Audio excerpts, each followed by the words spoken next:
ദൈവമഹത്വത്തിനായിട്ട് ഉപയോഗിക്കാത്ത ഓരോ സമയവും ഓരോ നിമിഷവും പാഴ് സമയമാണ്, പാഴായിപ്പോയ നിമിഷങ്ങളാണ് എന്ന് പറയുകയും അതനുസരിച്ച് സ്വന്തം ജീവിതത്തിൽ ഓരോ നിമിഷവും ദൈവമഹത്വത്തിനായിട്ട് ഉപയോഗിക്കുകയും ചെയ്ത ഒരു വിശുദ്ധനാണ് ഇന്ന് നമ്മൾ അറിയുക. ഈ വിശുദ്ധൻ ജീവിച്ചിരുന്നപ്പോൾ ധാരാളം അത്ഭുതങ്ങൾ ആ വിശുദ്ധൻ്റെ ജീവിതത്തിലൂടെ, വാക്കിലൂടെ, പ്രവൃത്തിയിലൂടെ, പ്രാർത്ഥനയിലൂടെ അനേകർക്ക് ലഭിച്ചു. അനേകർ ആശ്വാസം പ്രാപിച്ചു, അനേകർ ഈശോയിലേക്ക് എടുത്തു. എന്ന് മാത്രമല്ല, അദ്ദേഹം മരിച്ച് അദ്ദേഹത്തിൻ്റെ കബറിടങ്ങളിൽ പോയിട്ട് പ്രാർത്ഥിച്ചപ്പോൾ അങ്ങനെ പോയി പ്രാർത്ഥിക്കുക വഴിയായിട്ട് ധാരാളം ദൈവാനുഗ്രഹങ്ങൾ, അത്ഭുതകരമായ അടയാളങ്ങൾ പോലും അനേക മനുഷ്യർക്ക് ലഭിക്കുകയുണ്ടായി. ഇനി എന്ന് മാത്രമല്ല, ഏതാണ്ട് ഒരു 11 വർഷങ്ങൾക്ക് ശേഷം അദ്ദേഹത്തിൻ്റെ കുഴിമാടം തുറക്കുമ്പോൾ അദ്ദേഹം മരിച്ചെങ്ങനെ അടക്കപ്പെട്ടോ അതേ അവസ്ഥയിൽ തന്നെ അദ്ദേഹത്തിൻ്റെ ശരീരം അഴുകാത്ത നിലയിൽ കാണപ്പെട്ടു എന്നുകൂടെ ചരിത്രം സാക്ഷ്യപ്പെടുത്തുന്ന ഒരു വലിയ വിശുദ്ധനെയാണ് ഇന്ന് നമ്മൾ കേൾക്കാൻ, മനസ്സിലാക്കാൻ, ആ വിശുദ്ധനെ അനുകരിച്ച് നമ്മുടെ ജീവിതത്തിലേക്ക് ഒരു പടി കൂടെ വിശുദ്ധിയിലേക്ക് ഉയരാൻ വേണ്ടി നമ്മൾ പരിശ്രമിക്കുക. നാം ഇന്ന ദിവസം കാണുക, കേൾക്കുക, മനസ്സിലാക്കുക വിശുദ്ധ കത്ബർട്ട് എന്ന ഒരു വിശുദ്ധനെയാണ്. ഈ വിശുദ്ധനോട് ചേർത്ത് നമുക്കും നമ്മുടെ ജീവിതത്തെ ദൈവത്തിന് മുമ്പിൽ നിർത്താം. ഒന്നുകൂടെ ഈശോയ്ക്ക് ഇഷ്ടപ്പെട്ട, ഒന്നുകൂടെ ദൈവമഹത്വമായിട്ട് മാറിയ ജീവിതമായിട്ട് നമ്മുടെ ജീവിതത്തെ നമുക്ക് മാറ്റാം. അതിനായിട്ട് ദൈവം നമ്മെ അനുഗ്രഹിക്കട്ടെ എന്ന പ്രാർത്ഥനയോടെ ഈ വിശുദ്ധൻ്റെ ജീവിതത്തിലേക്ക് നാം പ്രവേശിക്കുകയാണ്.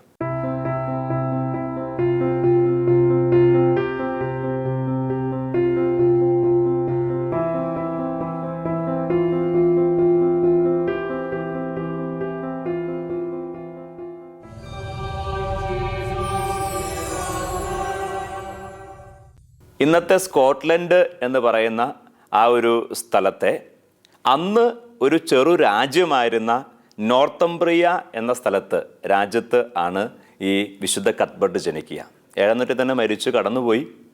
അങ്ങനെ തൻ്റെ ഹ്രസ്വമായ ഈ ലോക ജീവിതകാലം കൊണ്ട് ആ രാജ്യത്തെ അനേകരെ വിശുദ്ധിയിലേക്കും ഈശോയിലേക്കും അടുപ്പിക്കുക വഴിയായിട്ട് ആ രാജ്യത്തിൻ്റെ സ്വർഗീയ മധ്യസ്ഥനായിട്ട് മാറിയ വിശുദ്ധനാണ് വിശുദ്ധ കത്ബർട്ട്. അദ്ദേഹം ഒരു ആംഗ്ലോ സാക്സൺ വിഭാഗത്തിൽപ്പെട്ട ഒരു വിശുദ്ധനാണ്. പാവപ്പെട്ടവർ കൂടെ ആയിരിക്കാനും പാവപ്പെട്ടവർക്ക് ഈശോയെ കൊടുത്തുകൊണ്ടും പാവപ്പെട്ടവർക്കും ദരിദ്രർക്കും എങ്ങനെയൊക്കെ അവരെ സഹായിക്കാമോ അങ്ങനെയൊക്കെ സഹായിച്ചുകൊണ്ടും അവരോട് ചേർന്ന് അവർ ദൈവത്തിലേക്ക് നയിച്ച് അങ്ങനെയായിരുന്ന ഒരു വിശുദ്ധനാണ് ഈ വിശുദ്ധൻ. അദ്ദേഹം ഒരു വലിയ മെത്രാനായിരുന്നു, ഒരു സന്യാസിയായിരുന്നു എന്ന് മാത്രമല്ല ഒരു വലിയ സന്യാസ ആശ്രമത്തിന് അധിപൻ കൂടിയായിരുന്നു. പക്ഷെ അങ്ങനെയൊക്കെ ആയിരുന്നെങ്കിലും പാവങ്ങളോട് കരുണ കാണിക്കുന്നവനും എപ്പോഴും സന്തോഷത്തോടു കൂടെ പ്രത്യക്ഷപ്പെടുന്നവനുമായിട്ടുള്ള ഒരു വിശുദ്ധനായിരുന്നു ഈ വിശുദ്ധൻ. അദ്ദേഹത്തിൻ്റെ കാലഘട്ടത്തെ കൂടെ മനസ്സിലാക്കിയാലേ അദ്ദേഹത്തിൻ്റെ ജീവിതത്തെ നമുക്ക് മനസ്സിലാക്കാൻ പറ്റുള്ളൂ. അദ്ദേഹം ജനിക്കുന്നതിന് ഏതാനും വർഷങ്ങൾക്ക് മുമ്പ് ഈ നോർത്തംബ്രിയ എന്ന ദേശത്തേക്ക് ഒരു റോമിൽ നിന്ന് മിഷണറി കടന്നു വരുവാണ്. അപ്പം അതുവരെ ഈ നോർത്തംബ്രിയ എന്ന് പറയുന്ന ദേശത്തിന് ഈശോയെക്കുറിച്ച് വലിയ പിടിപാടൊന്നുമില്ല. ക്രൈസ്തവരായിട്ട് യേശു വിശ്വസിക്കാനായിട്ട് അധികം പേരൊന്നുമില്ല. അപ്പം അങ്ങനെയുള്ള ഒരു റോമൻ പേഗൻ വിശ്വാസത്തിൽപ്പെട്ട, ദുരാചാരങ്ങളിൽപ്പെട്ട, അങ്ങനെയുള്ള ആ ഒരു വിഗ്രഹാരാധനയ്ക്ക് അടിമപ്പെട്ട രാജ്യത്തേക്ക് ഒരു മിഷണറി, ആ മിഷണറി പേര് പൗളിൻ എന്നാണ്, പൗളിനൂസ്. അപ്പോൾ ഈ പൗളിനൂസ് ഈ ഒരു നോർത്തംബ്രിയയിലേക്ക് വരികയും ഈ പൗളിനൂസിൻ്റെ പ്രവൃത്തിയും ആ പൗളിനൂസിൻ്റെ വാക്കുകളും ആ പൗളിനൂസ് ദൈവം പ്രവർത്തിച്ച അത്ഭുതങ്ങളൊക്കെ ആ രാജ്യത്തെ രാജാവിനെ പോലും മാനസാന്തരപ്പെടുകയും ചെയ്തു. അങ്ങനെ രാജാവ്, എഡ്വിൻ എന്നാണ് രാജാവിൻ്റെ പേര്, ഈ രാജാവ് യേശു ക്രിസ്തുവിൽ വിശ്വസിച്ച് ഒരു ക്രിസ്ത്യാനിയായിട്ട് മാറി. രാജാവ് ഈശോയെ വിശ്വസിച്ച് ക്രിസ്ത്യാനിയായിട്ട് മാറിയെന്ന് മാത്രമല്ല, ഈ ഈശോ വളരെ അതിശക്തമായിട്ട് രാജാവിനെ സ്വാധീനിക്കുകയും അങ്ങനെ ഈശോയാൽ പരിശുദ്ധമായി നിറഞ്ഞ രാജാവ് തീരുമാനിക്കുകയാണ്, എനിക്ക് കിട്ടിയ ദൈവകൃപ, എന്നിലേക്ക് ദൈവം ചൊരിഞ്ഞ ദൈവസ്നേഹം അതെൻ്റെ രാജ്യത്തെ സകല മനുഷ്യർക്കും കിട്ടണം. അതാണല്ലോ പരിശുദ്ധാമെന്ന് പറഞ്ഞൊരു വ്യക്തിയുടെ പ്രത്യേകത. ഞാൻ അനുഭവിക്കുന്ന ദൈവത്തെ, ഞാൻ അനുഭവിക്കുന്ന രക്ഷയെ, ഞാൻ അനുഭവിക്കുന്ന സന്തോഷത്തെ സകലർക്കും കൊടുക്കണം. അതാണ് പ്രേക്ഷിത വേല. അപ്പം അങ്ങനെ ഈ രാജാവ് തീരുമാനിച്ചു, സകല മനുഷ്യരുടെ അടുത്ത് പോയിട്ട്, എൻ്റെ രാജ്യത്തിൽ എല്ലാവരുടെ അടുത്ത് പോയിട്ട് ഈശോയെ പ്രസംഗിക്കണം. അപ്പം അതിനുവേണ്ടി പൗളിനൂസ് തന്നെ ചുമതലപ്പെടുത്തുവാണ്. പിന്നീട് ഈ പൗളിനൂസിന് പിൻഗാമിയായിട്ട് വിശുദ്ധ ഓസ്വാൾഡ് എന്ന് പറയുന്ന ഒരു സന്യാസി ആ രാജ്യത്തേക്ക് കടന്നു വരുവാണ്. ഈ വിശുദ്ധ ഓസ്വാൾഡ് കുറേ ഐറിഷ് സന്യാസിമാരെ കൂടെ അദ്ദേഹത്തിൻ്റെ സ്വാധീനത്താൽ ഈ രാജ്യത്തേക്ക് കൊണ്ടുവരുവാണ്. അങ്ങനെ രാജാവിൻ്റെ കൂടെ ആശംസയോടുകൂടെ, അനുഗ്രഹ ആശംസയോടുകൂടെ ഈ സന്യാസിമാർ രാജ്യത്തിൻ്റെ വിവിധ ഇടങ്ങളിലേക്ക് പോയിട്ട് ഈശോയെക്കുറിച്ച് പറയുക. ഇതൊക്കെ നടക്കുക 7ാം നൂറ്റാണ്ടിൻ്റെ ആരംഭത്തിലാണ്. അപ്പം അങ്ങനെ 7ാം നൂറ്റാണ്ടിൻ്റെ ആരംഭത്തിൽ ഇങ്ങനെ ആ ഒരു കുറച്ച് നാളുകൾ കൊണ്ട് മാത്രം ഈശോയെ അറിഞ്ഞ, ദൈവത്തെ അറിഞ്ഞ ആ ഒരു കുറച്ച് നാളുകൾക്കിടയിൽ മാത്രം അന്ധവിശ്വാസങ്ങളെ, പ്രത്യേകിച്ച് പേഗൻ ആചാരങ്ങളെ, വിഗ്രഹ ആചാരങ്ങളെ, ആരാധനകളെയൊക്കെ വെടിഞ്ഞ ഒരു സമൂഹത്തിലേക്കാണ് ഇതാ ഈ വിശുദ്ധ കത്ബർഡ് ജനിച്ചു വീഴുക. അപ്പം എന്ന് പറയുമ്പോൾ ഒരുപക്ഷെ നമുക്കിന്ന് മനസ്സിലാക്കാൻ പറ്റില്ല, അന്നത്തെ ഓരോ നാടിനും ഓരോ ദേശത്തിനും ഓരോ ചെറിയ ചെറിയ സ്ഥലങ്ങൾക്ക് പോലും ഓരോ ദേവന്മാരും അവിടെ പല രീതിയിലുള്ള ബലിയർപ്പണങ്ങളൊക്കെ ഉള്ള ഒരു സമൂഹത്തിലേക്കാണ് ഈ ക്രൈസ്തവ വിശ്വാസം കടന്നു വരിക. ഇന്ന് നമുക്ക് മനസ്സിലാക്കാൻ പറ്റാത്ത രീതിയിലുള്ള ഒരു ആചാരങ്ങളും അന്ധവിശ്വാസങ്ങളും ബലിയർപ്പണങ്ങളൊക്കെയാണ്. അപ്പോൾ ഇതിനെല്ലാം മാറ്റിയിട്ട് ഒരേ ഒരു ദൈവമേ ഉള്ളൂ, അത് കർത്താവായ യേശുക്രിസ്തുവാണ് എന്ന ആളുകളുടെ മനസ്സിലേക്ക്, ബുദ്ധിയിലേക്ക് കയറിയാൽ പോലും, അത്ഭുത അടയാളങ്ങൾ കണ്ടാൽ പോലും ഇതൊന്നും ഒറ്റയടിക്ക് ഉൾക്കൊള്ളാനായിട്ട് ആളുകൾക്ക് സാധിക്കില്ല. അപ്പം അതുകൊണ്ട് കുറേ പേരെങ്കിലും ഈ പഴയ ബലികളും പഴയ ആചാരങ്ങളും പഴയ വിഗ്രഹ ആരാധനകളൊക്കെ തുടരുന്ന ഒരു സാഹചര്യം. അത് കാര്യം അവർ ഈശോയെ വിശ്വസിച്ചു, ഈശോ ഈ ദൈവങ്ങളെക്കാളൊക്കെ അത്ഭുത ശക്തിയുള്ള അതിശക്ത ദൈവമാണ് എന്ന് അടയാളങ്ങളോട് തിരിച്ചറിഞ്ഞു. കാരണം ധാരാളം രോഗശാന്തി ഉണ്ടായിട്ടുണ്ട്, ധാരാളം അവർക്ക് അനുഭവകരമായിട്ടുള്ള കണ്ണുകൊണ്ട് തിരിച്ചറിയാൻ പറ്റുന്ന അത്ഭുതങ്ങൾ കണ്ടിട്ടുണ്ട്. അപ്പം അതുകൊണ്ട് ഈശോയിലവർക്ക് വിശ്വാസമുണ്ട്, പക്ഷേ ഈ പഴയ സാധനയുടെ ഉള്ളിൽ കിടപ്പുണ്ട്. അപ്പം അങ്ങനെയുള്ള ഈ പഴയ ദുരാചാരങ്ങളും പഴയ വിഗ്രഹാരാധനയുടെ സ്വാധീനങ്ങളൊക്കെ ഉള്ള ഒരു സമൂഹത്തിലേക്കാണ് ഈ വിശുദ്ധ കത്ബർഡ് വരിക.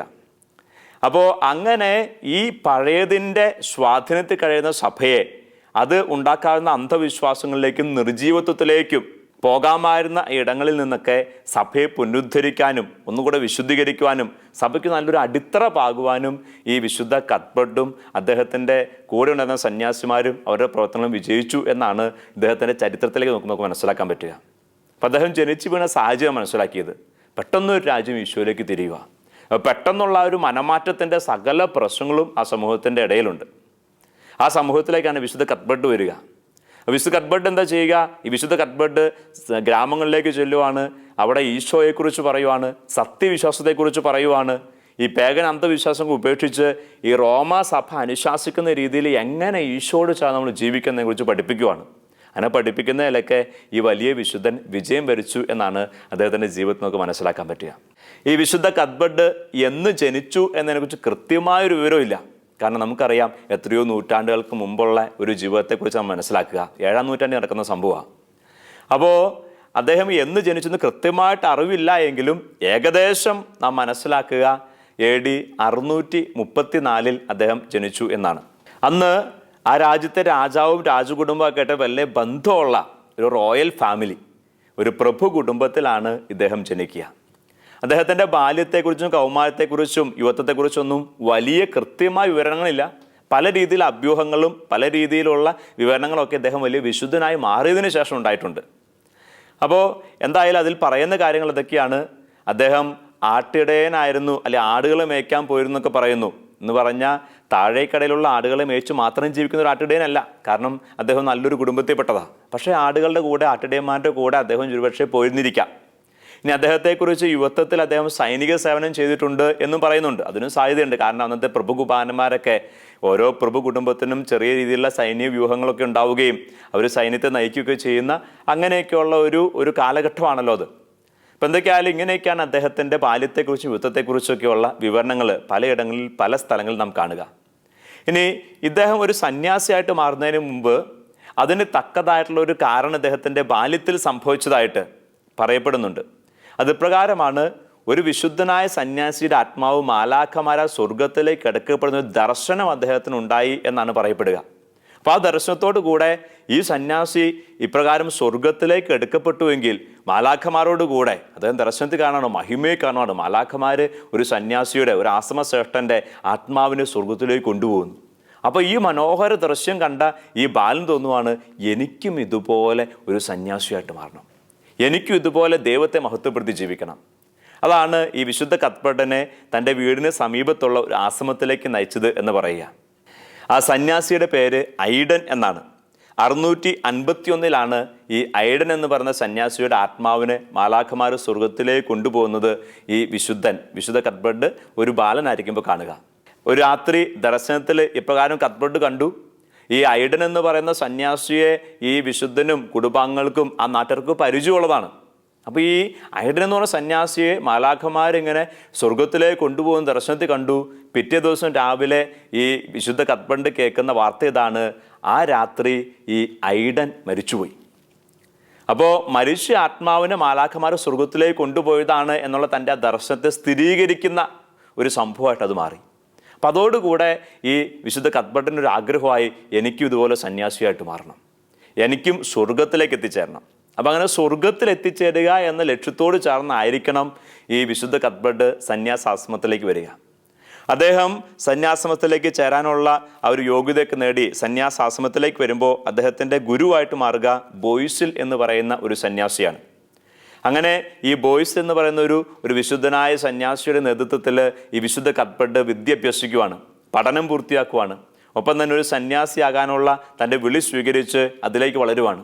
അങ്ങനെ കുറേ നാൾ ഈ ബോയ്സിൽ എന്ന് പറയുന്ന സന്യാസിയുടെ കീഴിൽ, ഗുരുവിൻ്റെ കീഴിൽ വിദ്യ അഭ്യസിക്കുകയും സന്യാസിയായിട്ട് ജീവിക്കുകയും ചെയ്തതിന് ശേഷം പിന്നീട് ഈ ബോയ്സിൽ മരിക്കുമ്പോൾ അദ്ദേഹത്തിൻ്റെ പിൻഗാമിയായിട്ട് ആ ആശ്രമത്തിൻ്റെ ശ്രേഷ്ഠനായിട്ട് മാറുകയും ചെയ്യുന്നത് ഈ വിശുദ്ധ കത്ബർട്ടാണ്. ഇനി അങ്ങനെ ഒരു ആശ്രമത്തിലായിരിക്കുമ്പോൾ, സന്യാസിയായിരിക്കുമ്പോഴും പിന്നീട് ആശ്രമ അധിപനായിരിക്കുമ്പോഴും അദ്ദേഹത്തിൻ്റെ ദിനചര്യയെക്കുറിച്ച് പറയുന്ന ഇപ്രകാരമാണ്. അദ്ദേഹം അടുത്തുള്ള ഗ്രാമങ്ങളിലേക്ക് പോകും, ആളുകളുടെ അടുത്തേക്ക് പോകും, അവരോട് ഈശോയെക്കുറിച്ച് പറയും. ആദ്യം കേട്ട കാര്യം നമ്മുടെ മനസ്സിലേക്ക് വരണം, ഒത്തിരി പേഗനിസത്തിൻ്റെ സ്വാധീനങ്ങളൊക്കെയുള്ള, വിഗ്രഹാരാധനകളൊക്കെയുള്ള, തെറ്റിദ്ധാരണകളൊക്കെയുള്ള കാര്യം ഈശോയെ രക്ഷകനായിട്ട് സ്വീകരിച്ചുവെങ്കിലും ഉപേക്ഷിക്കാത്ത ചില പാപത്തിൻ്റെയും വിഗ്രഹാരാധനയൊക്കെ സ്വാധീനങ്ങളുള്ള ജനമാണ് അവിടെ. അപ്പോൾ ഈ ജനത്തിൻ്റെ അടുത്തേക്ക് പോയി അവരെ വളരെ ജ്ഞാനത്തോടു കൂടെയും എളിമയോടുകൂടെയും എങ്ങനെ ഈശോയിൽ അടിയുറച്ച് വളരണം. യേശു ഏകരക്ഷകനാണ്. യേശു ഏകരക്ഷകനാണെങ്കിൽ മറ്റെല്ലാ ആരാധനകളും നാം ഉപേക്ഷിക്കണം എന്നതിനെക്കുറിച്ച് ഇദ്ദേഹം പ്രസംഗിക്കുമായിരുന്നു, പറയുമായിരുന്നു. ഇദ്ദേഹത്തെക്കുറിച്ച് പറയുക പ്രകാരമാണ്, വളരെ വലിയ ജ്ഞാനമുള്ളൊരു വ്യക്തിയാണ്, പക്ഷേ വളരെ എളിമയോടെയും സ്നേഹത്തോടെയും സന്തോഷത്തോടെയും ആയിരുന്നു അദ്ദേഹം എപ്പോഴും സംസാരിച്ചിരുന്നത്. ഞാൻ അദ്ദേഹത്തെ കുറിച്ച് പറഞ്ഞ മറ്റൊരു കാര്യം ഇതാണ്, എപ്പോഴും ഒരു ദിവ്യമായ പ്രകാശം അദ്ദേഹത്തിൻ്റെ മുഖത്തുണ്ടായിരുന്നു. അപ്പം അങ്ങനെ സന്തോഷത്തോടെയും എളിമയോടെയും അവളോട് സംസാരിക്കുക വഴിയായിട്ട് ഒത്തിരി പേരെ നേടിയെടുക്കാൻ, ഒത്തിരി പേരിലേക്ക് സ്വാധീനം ചെലുത്താനായിട്ട് ഈ വിശുദ്ധന് കഴിഞ്ഞു. പ്രിയപ്പെട്ടവർ, ഇത് നമുക്ക് വലിയൊരു മാതൃകയാണ് കേട്ടോ. പലപ്പോഴും നമ്മൾ നമ്മുടേതായിട്ടുള്ള ചില പോയിന്റുകൾ, ചില ആശയങ്ങൾ അതൊക്കെ സ്ഥാപിച്ചെടുക്കാൻ വേണ്ടി ചിലപ്പോൾ നമ്മൾ തർക്കിക്കാറുണ്ട്, ചിലപ്പോൾ നമ്മൾ ബഹളം വയ്ക്കാറുണ്ട്.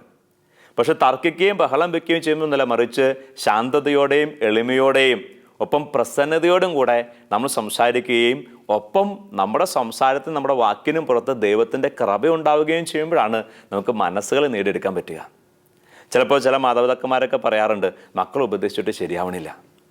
അപ്പോൾ അവരോട് പറഞ്ഞു കൊടുക്കാറുള്ളൊരു കാര്യം കൂടി ഇതാണ്, മക്കളെ വെറുതെ ഉപദേശിച്ചിട്ട് കാര്യമില്ല. കാരണം നമ്മുടെ വാക്കിനും നമ്മുടെ നാവിനൊന്നും വലിയ വിലയില്ല. അതാണ് വിശുദ്ധ കത്ബർട്ട് നമ്മെ പഠിപ്പിക്കുക.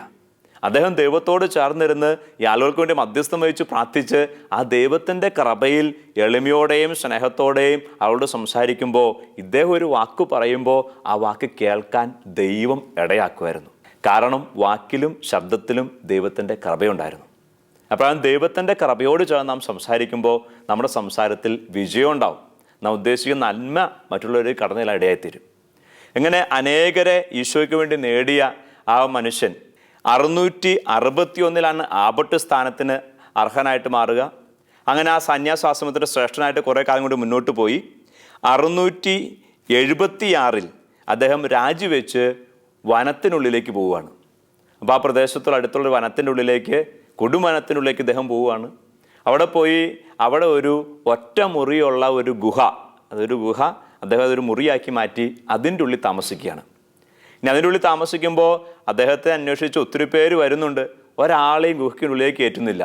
മറിച്ച് അദ്ദേഹം ഒരു കിളിവാതിലുണ്ടാക്കിയിട്ട് ആ വാതിലൂടെ ആളുകൾക്ക് ആശീർവാദം കൊടുക്കും, ആളുകളുടെ വിഷമം കേൾക്കും, അവർക്ക് വേണ്ടി പ്രാർത്ഥിക്കാമെന്ന് മാത്രം പറയും. അങ്ങനെ അദ്ദേഹം ഏകാന്ത ജീവിതത്തിന് വേണ്ടി തന്നെ മാറ്റിയെടുക്കുകയാണ്. പ്രിയപ്പെട്ടവരെ, നമ്മൾ ചിലപ്പോൾ ചില സന്യാസികളെക്കുറിച്ചും ചില വിശുദ്ധരെക്കുറിച്ചും കേൾക്കും, അവർ ഏകാന്തതയിൽ വർഷങ്ങൾ കഴിഞ്ഞു. ഒന്ന് ചിന്തിച്ച് നോക്കണം, നമുക്ക് അല്പനേരമെങ്കിലും ഏകാന്തതയിൽ ഇരിക്കാൻ പറ്റുമോ? അല്ലെങ്കിൽ എന്തുകൊണ്ടാണ് വർഷങ്ങൾ ഏകാന്തതയിൽ ആരോടും സംസാരിക്കാതെ, ആരോടും അധികമൊന്നും സംസാരിക്കാതെ, ഇത് നമുക്കുള്ള പോലെ മൊബൈലോ ടി വി അങ്ങനെയൊന്നുമില്ല, അതിലൊന്നും അവർ ആനന്ദം കണ്ടെത്തിയുമില്ല.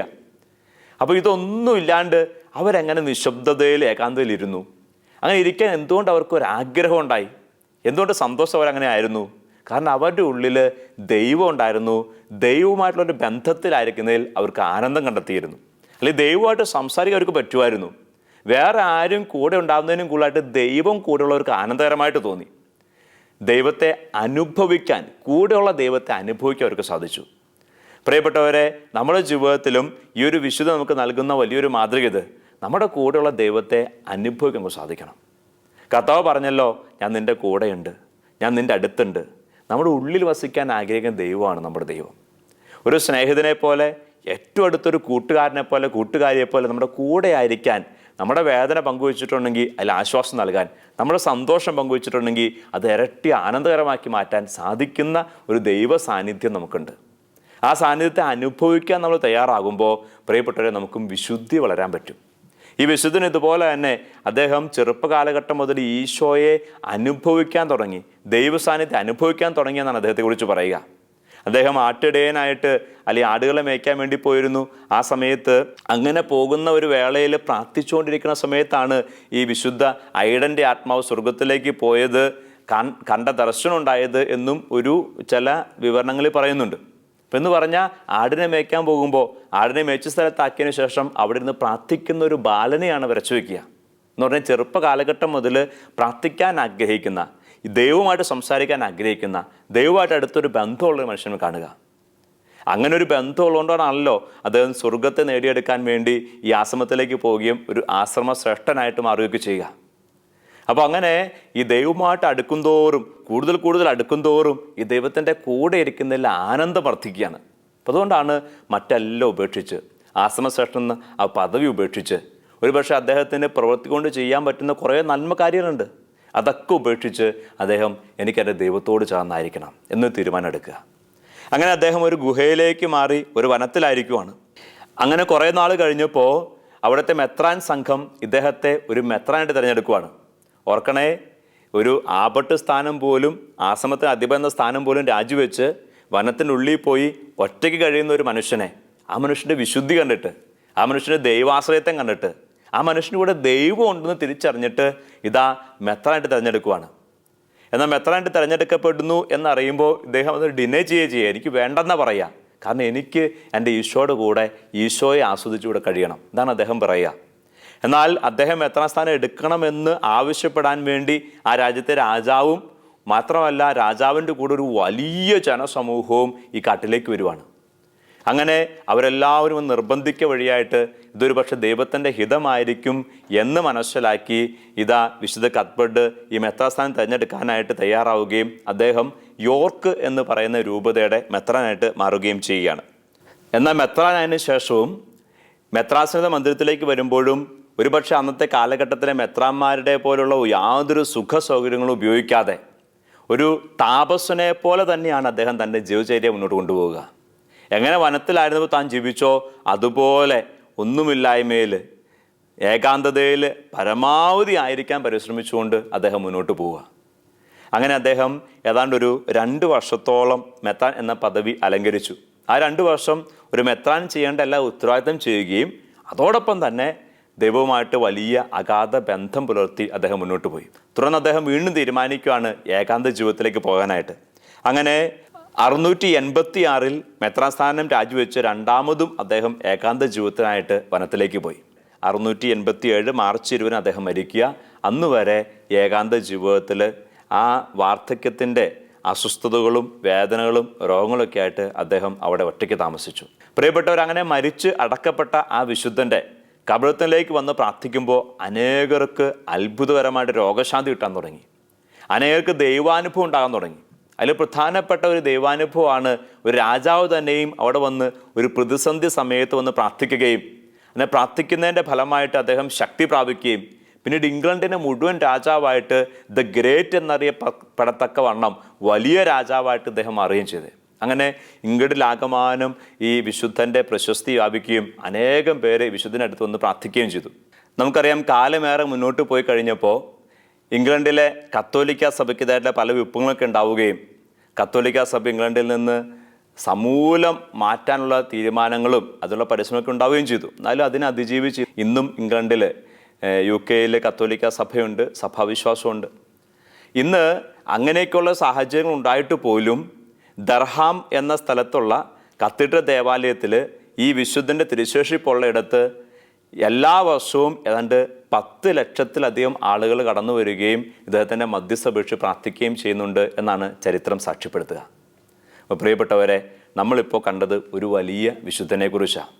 ജീവിച്ചിരുന്നപ്പോൾ അനേകരുടെ ജീവിതത്തിലേക്ക് അത്ഭുതകരമായിട്ട് കടന്നു ചെല്ലുകയും തൻ്റെ വാക്കിലൂടെയും സാമീപ്യത്തിലൂടെയും പ്രവൃത്തിയിലൂടെയും ഈശോയെ കൊടുക്കുകയും ഇനി മരണശേഷം പോലും ഒരു അത്ഭുതമായിട്ട് മാറുകയും ചെയ്തൊരു വലിയ വിശുദ്ധൻ. ഈ വിശുദ്ധനെക്കുറിച്ച് ഈ വിശുദ്ധൻ്റെ ജീവചരിത്രം കണ്ടപ്പോൾ കേട്ടപ്പോൾ നാം കാണുകയാണ് വലിയ വിപ്ലവകരമായിട്ടുള്ള ഒരു കാര്യങ്ങളും ഇദ്ദേഹം ചെയ്തിട്ടില്ല. മറിച്ച് അദ്ദേഹത്തിൻ്റെ ആപ്തവാക്യം ഇതായിരുന്നു: ഈശോയ്ക്ക് വേണ്ടി, ദൈവമഹത്വത്തിന് വേണ്ടി അല്ലാത്ത ഓരോ നിമിഷവും പാഴായ നിമിഷമാണ്. അപ്പം അങ്ങനെയെങ്കിൽ ഈ ദൈവമഹത്വത്തിന് വേണ്ടി തൻ്റെ ജീവിതത്തിൽ ഓരോ നിമിഷവും ഓരോ കർത്തവ്യവും അദ്ദേഹം രൂപാന്തരപ്പെടുത്തിയിരുന്നു. എന്ന് പറഞ്ഞാൽ പ്രാർത്ഥിച്ചുകൊണ്ട് മാത്രമായിരിക്കുക എന്നുള്ളതല്ല അർത്ഥം കേട്ടോ. അദ്ദേഹം നാം കണ്ടു ഒരു മെത്രാനായിരുന്നു. മെത്രാൻ എന്ന രീതിയിൽ അദ്ദേഹം ചെയ്യേണ്ട എല്ലാ കർത്തവ്യവും ചെയ്തിട്ടുണ്ട്. അദ്ദേഹം ഒരു ആശ്രമ അധിപനായിരുന്നു. ഒരു ആശ്രമ അധിപൻ എന്ന രീതിയിൽ അദ്ദേഹം ചെയ്യേണ്ട കാര്യങ്ങളും ചെയ്തിട്ടുണ്ട്. ഇനി അദ്ദേഹം കുറേ നാൾ ഒരു ഹെർമിറ്റായിട്ട്, ഒരു വനവാസിയായിട്ട് ഏകാന്ത ജീവിതത്തിൽ കഴിഞ്ഞു. ആ സമയത്ത് അദ്ദേഹം കൃഷിപ്പണി ചെയ്ത് അതിലൂടെ ലഭിച്ചിരുന്ന ഭക്ഷണം ഉപയോഗിച്ചിട്ടാണ് ജീവിച്ചത്. അപ്പോൾ കൃഷിപ്പണിയൊക്കെ ചെയ്തിട്ടുണ്ട്. പക്ഷേ ഈ പണികളൊക്കെ ചെയ്യുന്നതിനൊപ്പം തന്നെ ഈ തൻ്റെ ജോലിയിലും കർത്തവ്യങ്ങളും ഉത്തരവാദിത്തങ്ങളും ഒക്കെ നിറവേറ്റിനൊപ്പം തന്നെ ഇതെല്ലാം ദൈവമഹത്വമാക്കി അദ്ദേഹം മാറ്റി. പ്രിയപ്പെട്ട സഹോദര സഹോദരി, നീ ഒരു പക്ഷേ ഒരു വീട്ടമ്മയായിരിക്കാം, നീ ഒരു പക്ഷേ ഒരു ഗ്രഹനാഥനായിരിക്കാം, നീ ഒരു പക്ഷേ ഒരു യുവാവായിരിക്കാം, യുവതിയായിരിക്കാം, ഒരു പഠിക്കുന്ന വ്യക്തിയായിരിക്കാം. നിൻ്റെ ജോലി ഉത്തരവാദിത്വം എന്തു തന്നെ ആയിക്കൊള്ളട്ടെ, നിൻ്റെ ഓരോ നിമിഷവും ദൈവമഹത്വത്തിലുള്ള നിമിഷങ്ങളാക്കി മാറ്റണം എന്നാണ് ഈ വിശുദ്ധൻ നിന്നെ പഠിപ്പിക്കുക.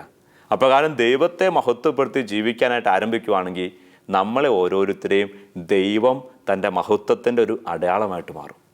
നമ്മളാരും ചുമ്മാ കടന്നു പോകേണ്ടവരല്ല. മറിച്ച് ഇന്നിൻ്റെ എൻ്റെ ജീവിതത്തിൽ, നിൻ്റെ ജീവിതത്തിൽ, നിൻ്റെ സാഹചര്യത്തിൽ, എൻ്റെ സാഹചര്യത്തിൽ ഞാനും നീയുമാണ് ദൈവമഹത്വം ഈ ലോകത്തിന് വെളിപ്പെടുത്തി കൊടുക്കേണ്ടവർ. നമ്മൾ ഓരോരുത്തരും ദൈവമഹത്വത്തിൻ്റെ അടയാളമായിട്ട് മാറട്ടെ. നമ്മിലൂടെ അനേകരിലേക്ക് ദൈവമഹത്വം കടന്നു ചെല്ലട്ടെ. ഈശോ നമ്മെ അനുഗ്രഹിക്കട്ടെ. ഈ വിശുദ്ധ കത്ബട്ട് നമുക്കായിട്ട് മധ്യസ്ഥം വഹിക്കട്ടെ.